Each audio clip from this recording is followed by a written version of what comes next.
topic of the day. And the topic of the day, so it's really interesting, right?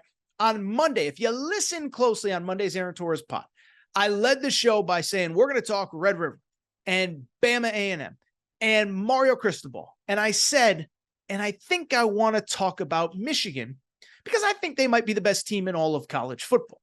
But then the show got busy, too much going on, too much to discuss, whatever. And so because of it, I kind of pushed it to the back burner. And I didn't know if I was going to talk about it. I didn't know if I was going to discuss it.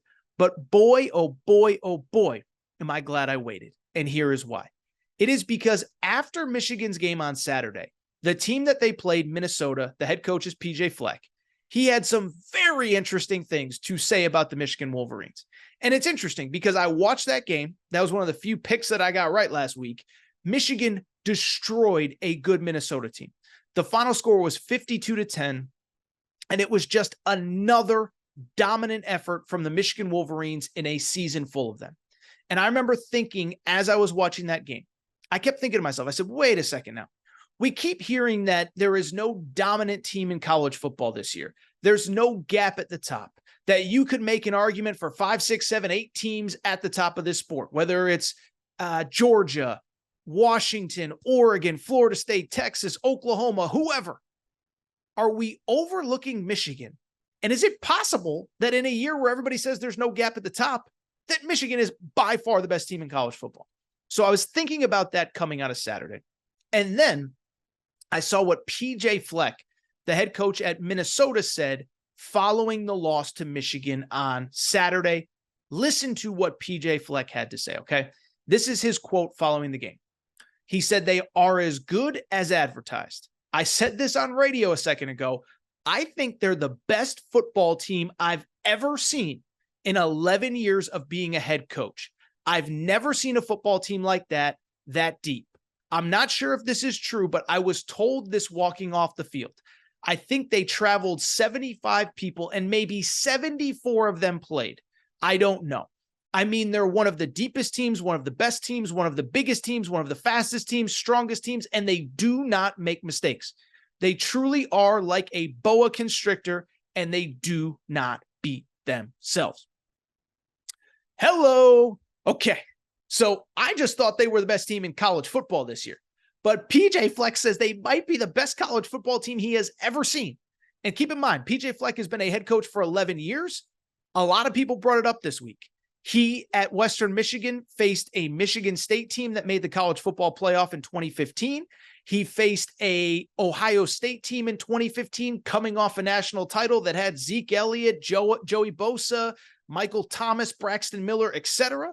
He has seen some of these Michigan and Ohio State teams that have made the college football playoff, and he just said they might be the best team he has ever seen. Now, are they? I don't know. But to me, I do think it goes back to a very simple question.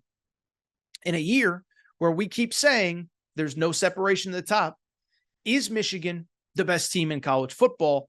And I think they might be. Now, I don't think it's a huge gap. I think if you put them on a field with Oklahoma and Oregon and whomever, Georgia certainly, it'd be a very interesting conversation and interesting game. But if you're asking me today, who is the best team in college football? I believe the answer is the Michigan Wolverines. And it's interesting because the big argument against Michigan is actually completely understandable. Like sometimes fans, they do the whole, well, they haven't played anybody and blah, blah. Like fans, they're always about two things. That team hasn't played anybody, and the refs cost us that game. If I have to hear one more rant about how bad the refs are, like I'm over it, okay?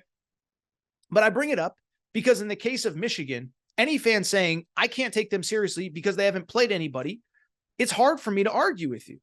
Their schedule so far at Michigan, East Carolina, UNLV, Bowling Green, Nebraska, Minnesota, okay? Rutgers as well, by the way. Rutgers is probably the best team they've played, believe it or not. But I bring it up. I get that they have not played elite teams, but I do think it is worth noting something, and it's something I say all the time. Good teams lose to bad teams all the time in college football. It happens all the time, and I will never criticize a good team for beating a team the way that they're supposed to. And the thing about Michigan, they haven't just beaten teams.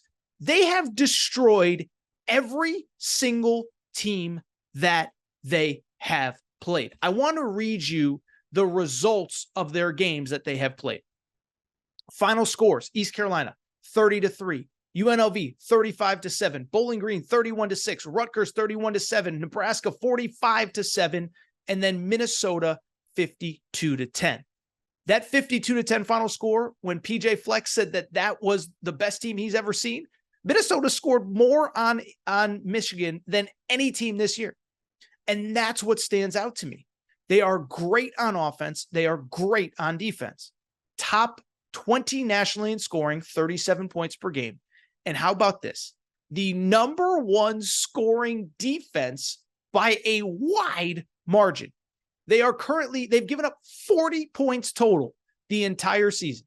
That is an average of 6.5 points per game this year. And so I'll just give you a little bit of context there, just to kind of explain just how crazy that stat is, okay? Michigan has given up 40 points total all year. Colorado, and you know I love Coach Prime, has given up 40 in 3 separate games. And so again, I know the competition isn't great, but it is worth noting. The competition isn't quite as bad as you think. I mentioned it a minute ago. You know, Rutgers is a top 15 defense in all of college football. You understand that they're giving up 14.5 points per game. You understand that against Michigan, they gave up double that point total, and they gave up over 415 yards of total offense. How about this for a stat? Nebraska, coming into the Michigan game, they were the number 2 rush defense in all of college football. After 6 games, right now, Nebraska, this is an unbelievable stat. Nebraska on the season, after 6 games, has given up a total of 455 yards in 6 games. Over half of those yards were given up to Michigan, 249 yards for Michigan. They have given up less than 250 yards to all other teams in college football. Michigan has literally doubled the rushing totals of Nebraska's 5 other opponents. We're talking about an elite run defense that Michigan averaged 5 yards per carry, 249 yards. By the way, Minnesota last week, same deal. Minnesota, the defense has historically been very good. That defense, Michigan just did what they wanted against and absolutely dominated. And so I understand that they haven't played anybody. I understand that the competition could be better, will be better going forward, but you can only play who you're scheduled, and they have dominated everybody. Beyond that, you know what I think stands out to me the most is that they've dominated, and I don't think they're anything close to their peak, okay?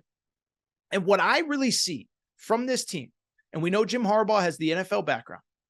Jim Harbaugh, it feels to me, and I know he was out for 3 games, it feels to me like he is using the front half of the schedule, probably the first 8 games of the season, basically as the preseason like you would in the NFL. Try things out, figure things out, see what happens, okay? Why is that? Well, J.J. McCarthy really hasn't been pushed. Those 2 wins over Nebraska and Minnesota, he's averaged 18 throws per game. It's not like they're asking him to throw the ball 35 times per game. I thought it was interesting. Blake Corum, one of the best running backs in all of college football last year, his numbers are down significantly. And Jim Harbaugh basically talked about I don't want to overuse him. He's got an NFL future to think about. Donovan Edwards, it's the same thing. So they have given more touches to more backs. The Mullings kid has 23 touches. JJ McCarthy has run the ball. Leon Franklin has run the ball. And this is not a team that feels like they are trying to blow you out or trying to embarrass you. I would add, people are saying, "Oh, you know, the pass rush isn't as good as it's been in years past." Is the pass rush not as good, or is Michigan just not trying to get super exotic? Because through 6 games, they have just 14 sacks. But what stands out to me about that stat is that they have 9 different guys who have registered at least 1 sack. So I don't know that their pass rush isn't as good as much as I just think that they're just trying to use bodies and get bodies in and rotate people and get people reps for later in the year. And so I look at this team, and again, I understand the schedule. It's not what, I don't know, LSU's played a tough schedule. Florida State plus 3 SEC road games. It's not what Bama's faced going to Texas A&M and Texas at home.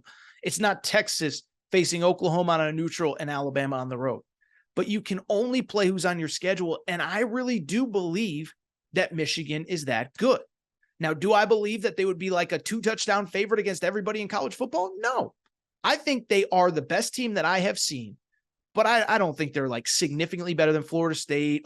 You know, Penn State has been playing really well. Certainly Texas, Alabama, Georgia, whatever. The only sad part that I can really add, we're not going to find out just how good this team is for a while. This team, how about this? They've played 6 games, 3 Big Ten games, Rutgers at home, at Nebraska, at Minnesota. Next 3 games. It is, who is it? I'm trying to think off the top of my head. I know it off the top of my head. It is Indiana this week. Okay. Snooze, at Michigan State, W, probably by 1 million if they want to. And then after that, they have a bye and Purdue. And so that's the disappointing part is you're going into the middle of October. You've played, you know, Rutgers is probably the best team you've played. You're playing a 2-3 Indiana squad this weekend, a 2-3 Michigan State squad next weekend, a bye, and then a 2-4 Purdue squad before the schedule gets tough. Final 3 games, that's where it gets interesting. At Penn State, at Maryland. And remember, Maryland just gave Ohio State fits last week. And then, of course, Ohio State at home to close the year. So we will find out. It's going to be a few more weeks, but I am just here to say I saw the PJ Fleck quote, and I don't think it's crazy. This is the best team in college football I have seen, and I want to give flowers to my main man, Jim Harbaugh.